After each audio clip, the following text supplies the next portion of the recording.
नमस्कार दोस्तों, मैं हूं चंदन।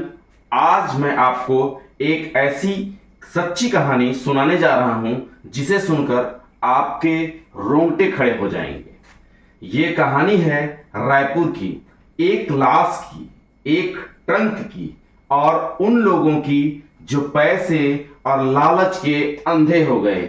ये कोई फिल्मी कहानी नहीं है, ये एकदम हकीकत है। सबसे पहले मिलिए 58 साल के किशोर पैकरा से।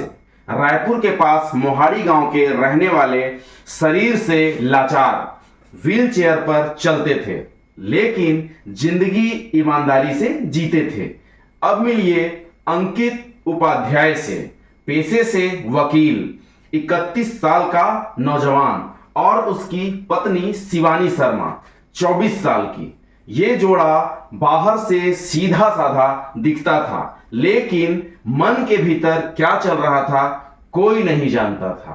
किशोर ने जमीन बेची थी 50 लाख रुपए में, लेकिन उसे पूरे पैसे नहीं मिले। अंकित ने किशोर से कहा, मैं तुम्हारा सौदा करवा रहा हूं, मेरे ऊपर भरोसा रखो।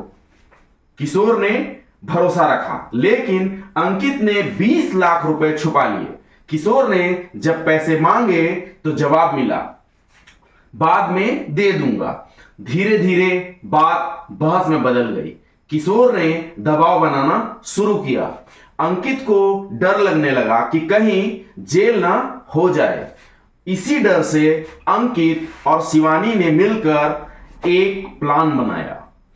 प्लान यह था कि किशोर अब जिंदा नहीं रहेगा। उन्होंने किशोर को अपने फ्लैट पर बुलाया। रायपुर के इंद्रप्रस्थ कॉलोनी में मकान उन्होंने कुछ ही महीने पहले किराए पर लिया था। शिवानी ने फोन किया, आ जाइए, अंकित बात करना चाहते हैं। किशोर आया।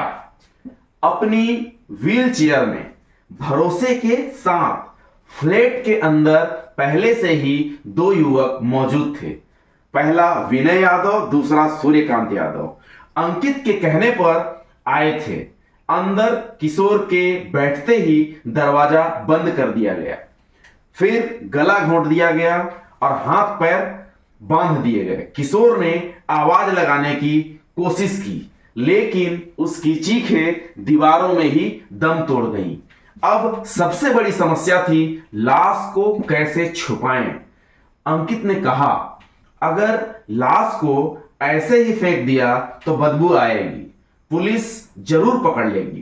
तभी एक खतरनाक आइडिया उनके दिमाग में आया, लाश को सीमेंट में पैक कर देते हैं।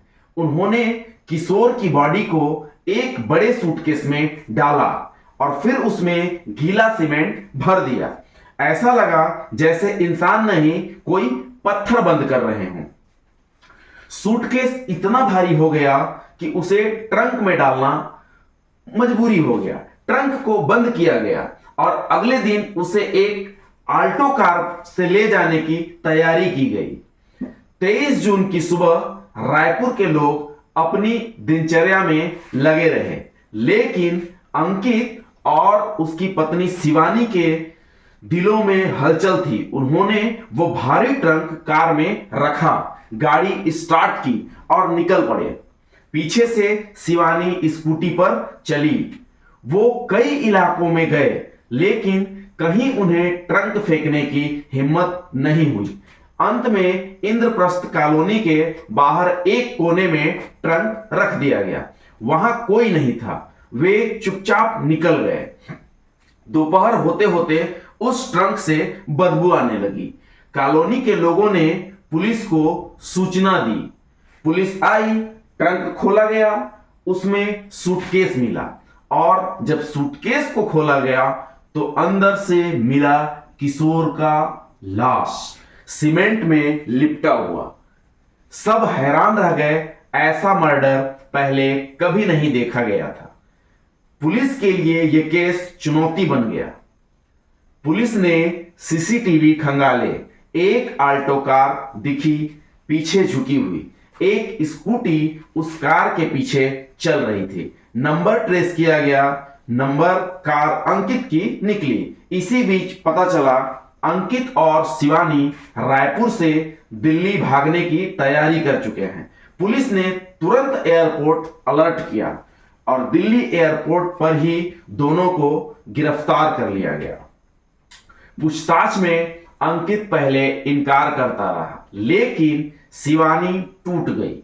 उसने सब चीज कबूल कर लिया। उसने कहा, हमने ही मारा है, डर के मारे, लालच में आकर।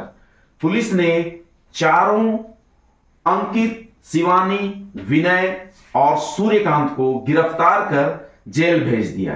कोर्ट में केस चल रहा है और समाज पूछ रहा है, क्या जमीन के चक्कर में इतना नीचे गिर जाना चाहिए? क्या किसी विकलांग पर इस तरह का अत्याचार करना इंसानियत है? दोस्तों, इस कहानी में सिर्फ एक हत्या नहीं हुई, मरी है इंसानियत। एक आदमी जो जिंदगी की लड़ाई व्हील चेयर पर लड़ रहा था, उसे मार दिया गया। सिर्फ किस लिए? पैसों के लिए। और जिन लोगों ने मारा वो पढ़े लिखे लोग थे, अच्छे परिवारों से थे। कहानी का अंत यही नहीं होता।